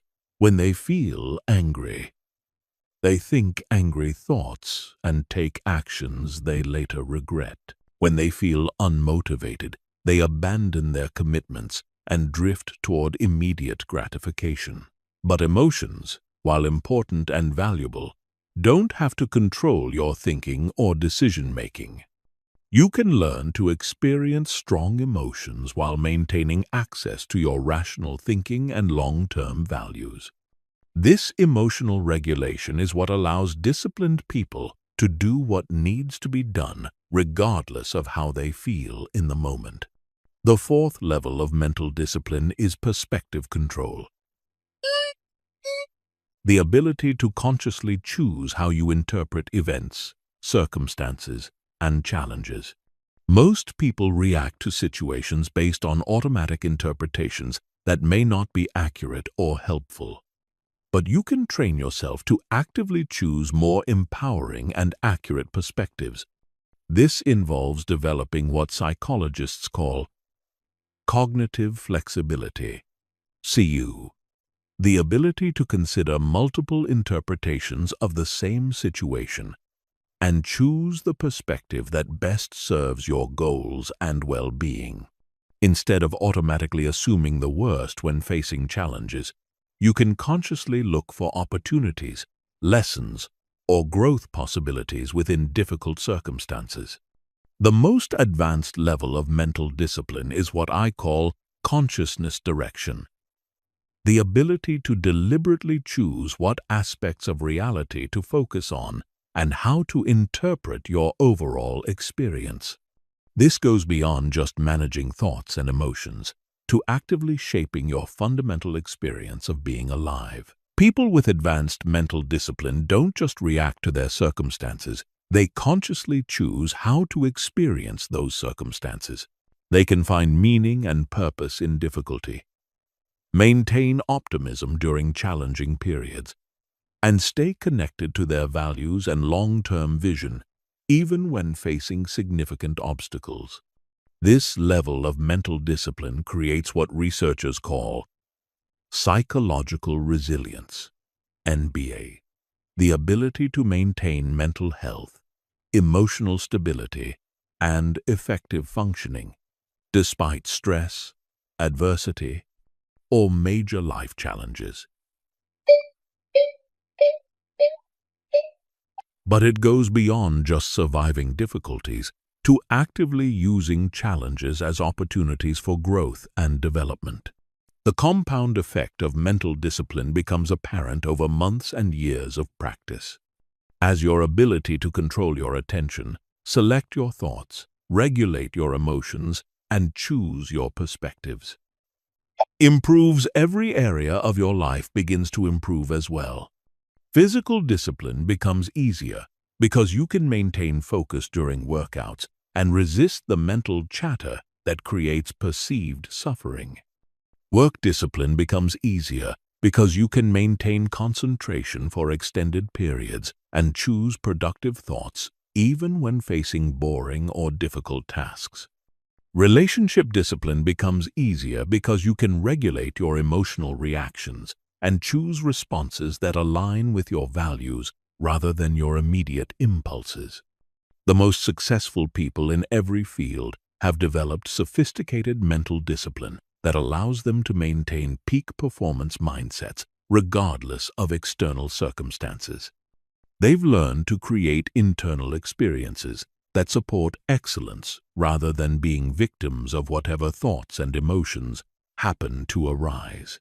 This mental mastery isn't a mystical or supernatural ability. It's a set of learnable skills that can be developed through consistent practice and proper instruction. Every moment of your waking life provides opportunities to practice mental discipline by consciously directing your attention, choosing your thoughts, and maintaining emotional regulation. When you commit to developing genuine mental discipline, you're not just improving your ability to think. You're gaining influence over your entire experience of being alive. This is the ultimate expression of discipline, because it gives you agency over the one thing that's truly yours, your consciousness. Chapter 15. Integration and Mastery. Becoming someone who effortlessly chooses excellence. The ultimate goal of learning to trick your brain into liking discipline isn't just to make challenging activities easier. It's to fundamentally transform who you are at the deepest level. True mastery occurs when discipline becomes so integrated into your identity and psychology that choosing excellence feels as natural and automatic as breathing. This transformation doesn't happen overnight, and it doesn't happen through willpower or forced behavior change. It happens through the patient, consistent application of the principles and techniques you've learned, sustained over months and years until new neural pathways become stronger than old patterns and new identity structures replace limiting self-concepts. When you achieve true integration, discipline stops being something you do and becomes something you are. You don't have to decide whether to make healthy choices or work toward your goals. These behaviors emerge naturally from who you've become. You don't struggle with motivation or willpower because your desires and values are aligned with actions that support your highest potential. This integrated mastery manifests in several distinct ways that separate people who have truly transformed their relationship with discipline from those who are still relying on techniques and systems to force themselves toward better choices. The first sign of integration is effortless consistency. Your disciplined behaviors happen automatically, without internal resistance or conscious decision-making.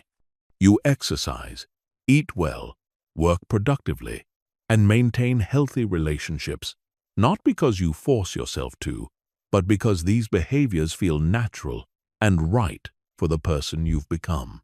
This effortless consistency extends across different areas of your life and remains stable even during challenging periods, major transitions, or high-stress situations.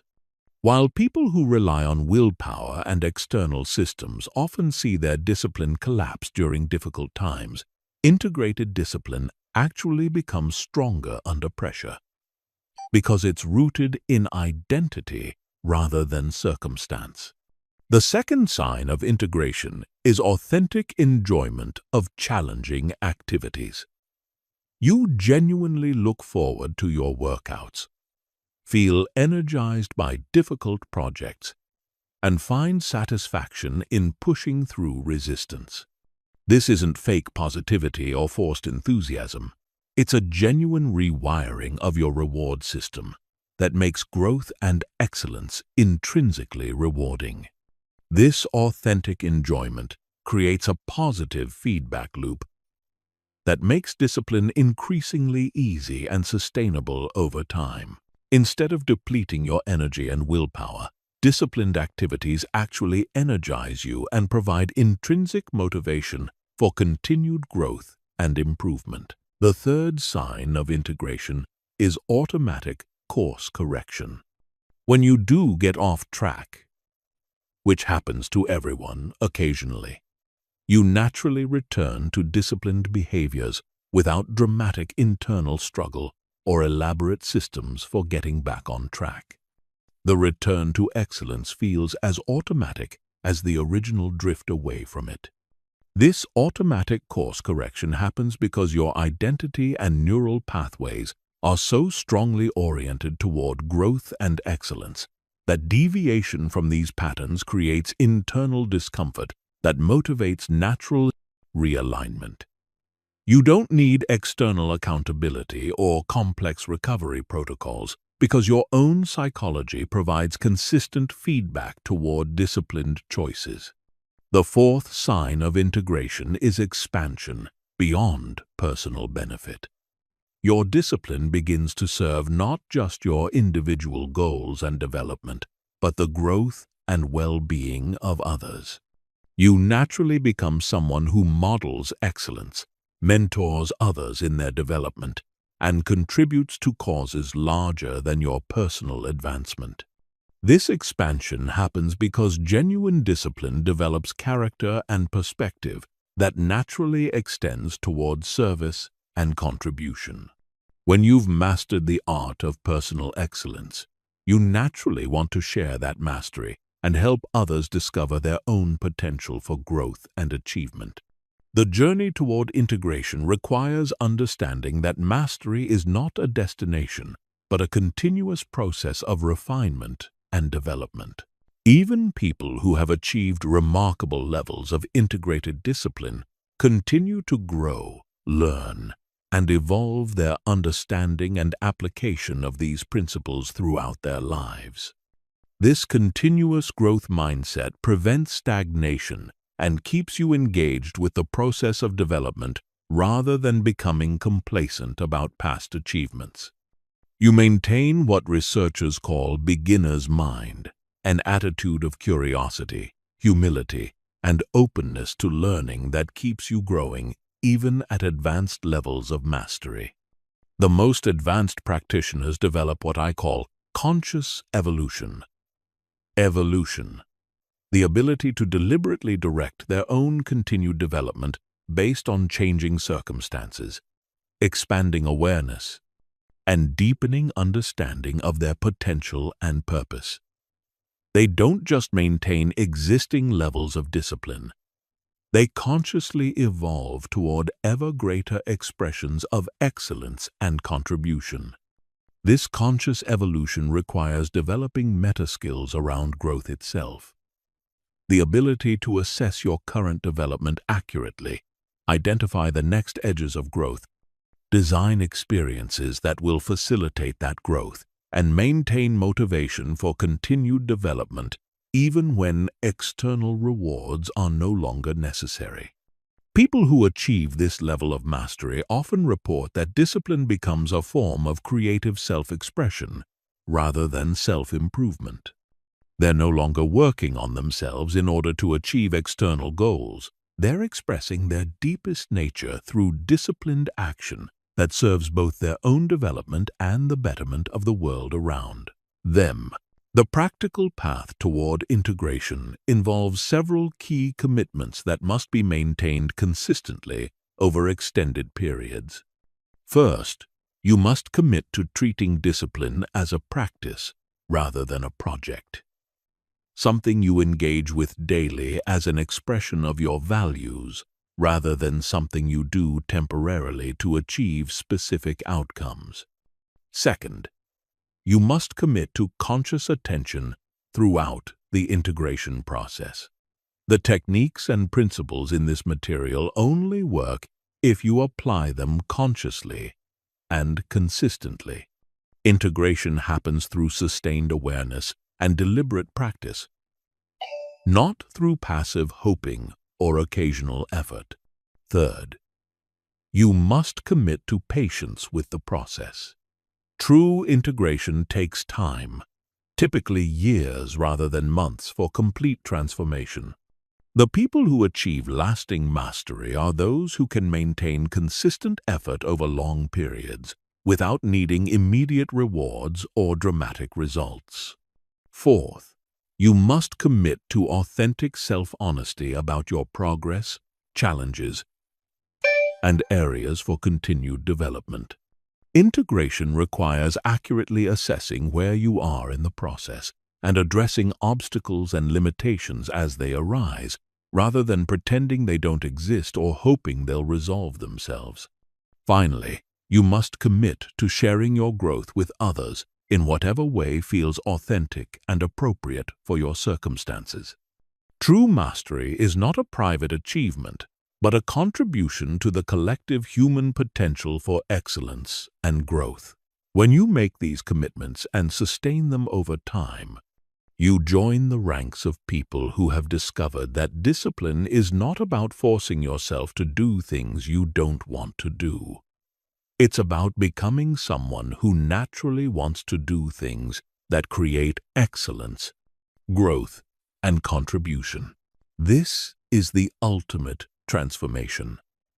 Not just achieving your goals, but becoming the kind of person who naturally and effortlessly chooses actions that serve your highest potential and the greatest good. The journey never ends, but the struggle does.